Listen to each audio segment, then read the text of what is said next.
all the filthy, disgusting lies that the Israelis told after October the 7th. Like what? About burning babies and women being raped, which were all completely... Actually, women were raped. No, they weren't. Yes, they were. Well, there's no evidence. So in short, to answer your question, no, we could not verify any sexual violence in Berry at this point, which does not mean necessarily it didn't occur. It means we couldn't verify it. And 2 of the cases that were reported were found to be unfounded.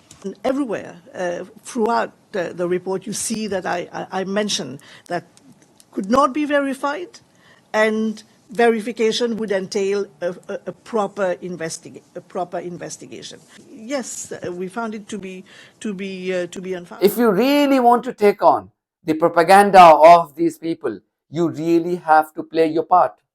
So do share it widely so that everybody knows. I can't be expected to reproduce the same video every week just because these people are never tired of peddling those lies. So it's up to all of you.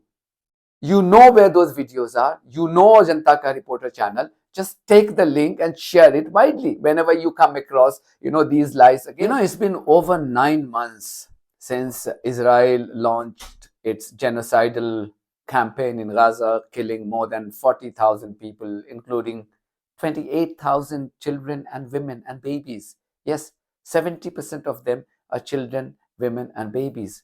And the world has remained a mute spectator. I can never imagine the world being such a mute spectator in the face of such a large-scale slaughter of innocent, unarmed human beings if they were, let's say, white people. So it's been more than 9 months of that slaughter, and yet the Zionists and their flag bearers in the Western countries, particularly in the media, have continued to spread the lies about what happened on 7th of October. You remember in March, we exposed John Kirby, the White House spokesperson, when he tried to spread the lie that women were raped on 7th of October by Hamas fighters. Within hours of he peddling that lies, we had a press conference by Pamela Patton, who is the special UN representative on sexual violence in the conflict areas. She held a press conference because she had submitted her exhaustive report on what had happened on 7th of October. Now, these individuals in the White House and the pro-Zionist media, they went around saying that Pamela Patton has conclusively proved that indeed the sexual violence had taken place on 7th of October. And this question was asked to Pamela Patton and her colleague repeatedly, and she busted everybody's lies. As she said that, look, there was no evidence of sexual violence. Number one, what she had presented wasn't an investigation, because Israelis wouldn't cooperate with that. And you know why Israelis wouldn't cooperate? Because they have a lot of things to hide. And B, there was no evidence of sexual violence, and not just Pamela Patton, even her colleagues said that. I am exhausted. I'm not going to repeatedly, routinely, every week, present this video. But the reason why I'm compelled to reproduce that video again, because I've just come across another lie being peddled on Piers Morgan's YouTube channel by Piers Morgan himself. And that's exactly the reason why only yesterday I was saying that George Galloway made a sin. He committed a sin by appearing on his show, because the guy, he hasn't learned from. He's in no mood to oppose the genocidal campaign of Israel. So the legendary English musician Roger Waters was on his show. You know Roger Waters of Pink Floyd fame and known Israeli critic. Hats off to him. He has never minced his words in support of Palestinians. And this time was no different. Now, during that interview, this chap peddles the same lie again, saying that United Nations had proved that the sexual violence had taken place. Now, though Roger Waters challenges that, opposes that, but since he's not privy to this video, he could not have challenged or opposed that particular lie in more convincing manner. All the filthy, disgusting lies that the Israelis told after October the 7th. Like what? About burning babies and women being raped, which were all complete... Actually, women were raped. No, they weren't. Yes, they were. Well, there's no evidence. It's been established by the You United can Nations. say anything that you want, but there's no evidence. Actually, there is extensive evidence. There is no of evidence. sexual assault and rape. Well, there is. OK, well, all right, now... Also, we know what Hamas broadcast on social media. Calm down. Roger, calm down. Don't sink to his level. All right, I won't. What level? Well, stop shouting. Stop shouting back. Let him interrupt you as much as you want. OK, all right. Sorry, Piers, what were you saying? So I'm not going to dwell too much on that. The idea is that I'm going to replay the excerpts of that particular press conference of Pamela Patton in March, when she, in details, she answered all those questions around that reported or alleged sexual violence on 7th of October. Watch this and make up your mind. And do share it widely.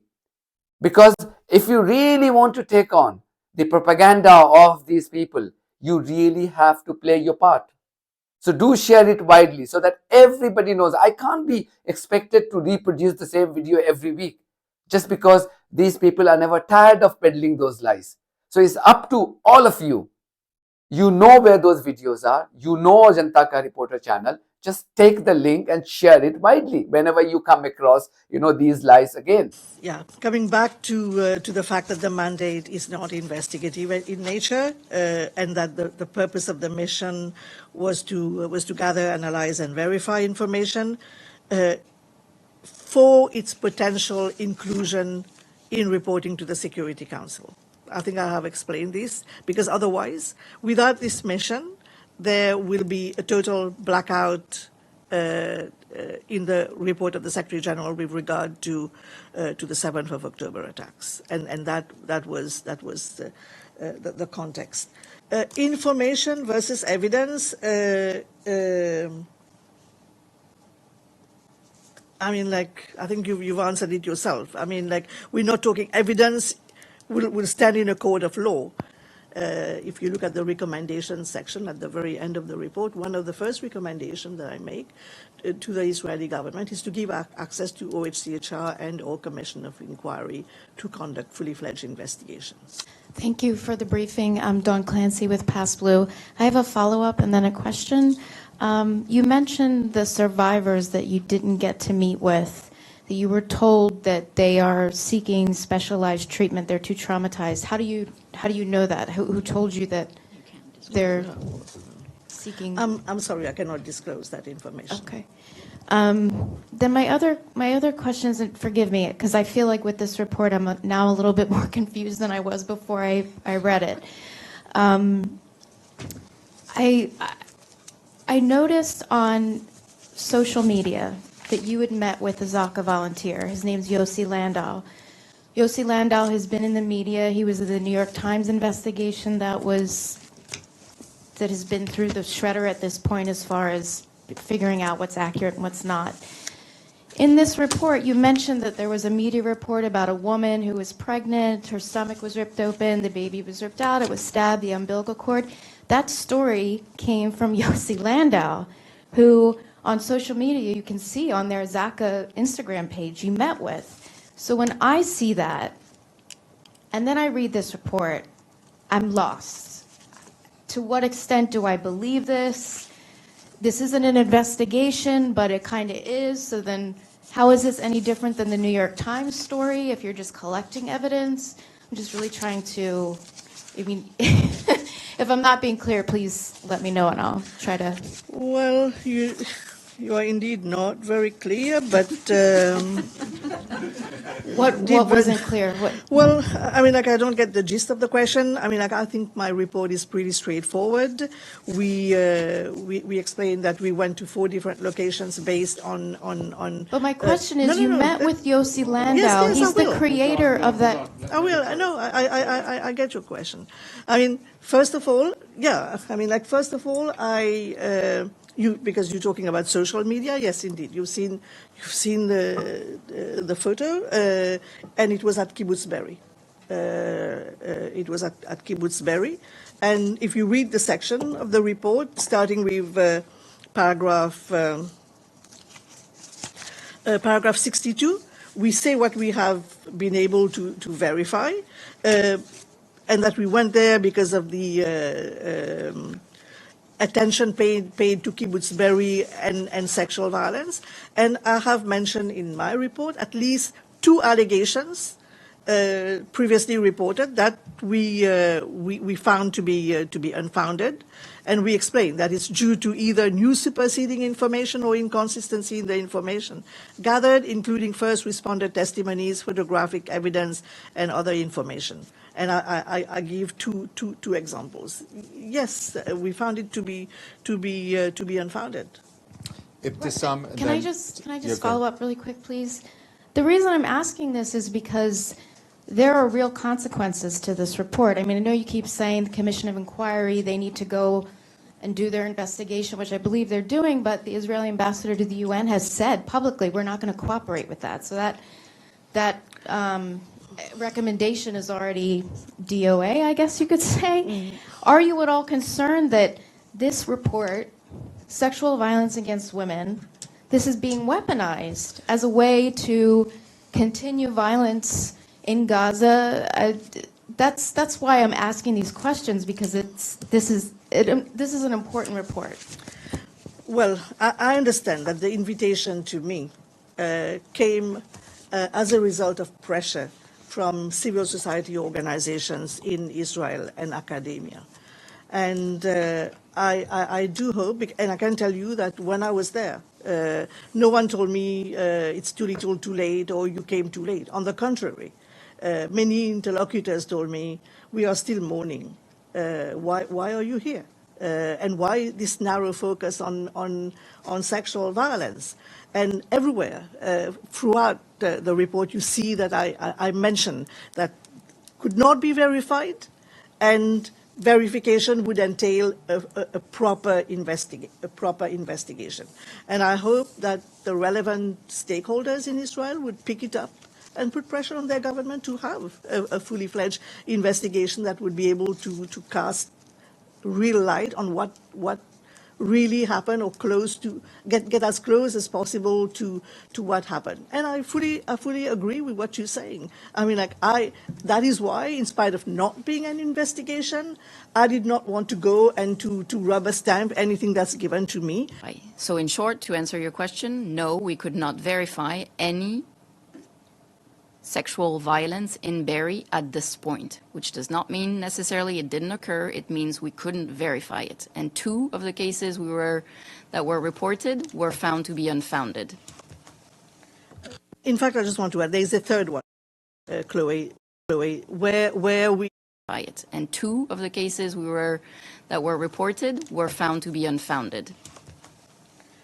In fact, I just want to add, there's a third one, Chloe, where there was an allegation that there were objects like knives inserted in the genitalia of a woman.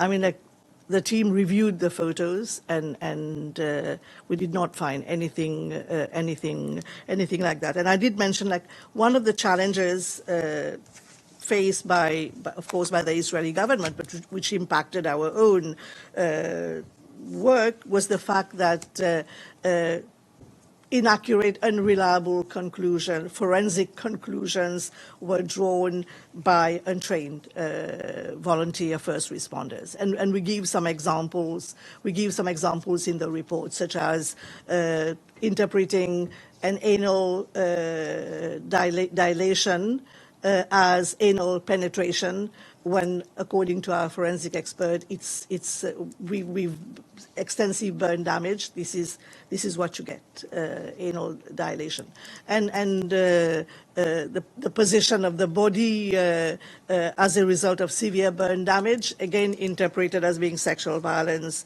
We've spread legs, etc. Thank you very much for watching this video. If you haven't subscribed to my channel, please do so, because that's one of the many ways you can support independent journalism. God bless you all.